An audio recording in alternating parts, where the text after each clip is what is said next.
accepter qu'il n'y a que l'apostolat, les apôtres de son Fils d'autrefois, du présent, qu'il a laissé pour pouvoir vous enseigner la volonté de Dieu.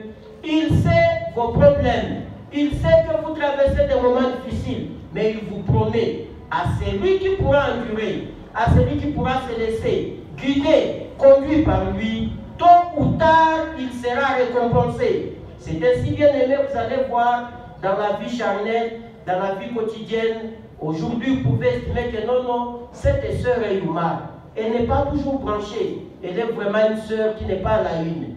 Et on la méprise, mais une sœur qui craint Dieu. Une sœur qui se laisse guider par l'enseignement. Il met cet enseignement en pratique et ne veut pas que l'on puisse lui apporter d'autres histoires. Et les autres disent non, c'est parce qu'elle ne connaît rien. Même chose pour un frère. Non, est-ce que celui-là connaît quelque chose? C'est un humain, il ne connaît rien.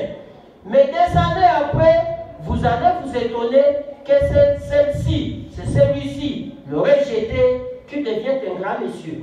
Et vous allez vous demander, mais comment cette dame est devenue une grande dame? Comment est-il arrivé là?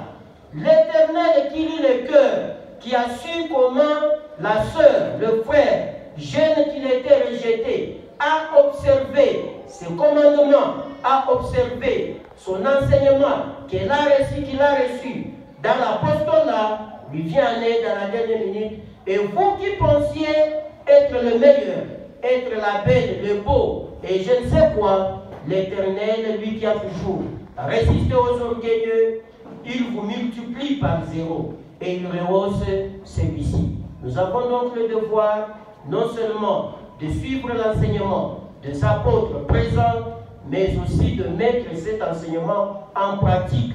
Pas seulement pour maintenant, mais nous mettons ça en pratique tout au long de notre vie. Et quand l'Éternel revient, il paye tout un chacun d'entre nous selon ce qu'il voudra, parce qu'il est le maître.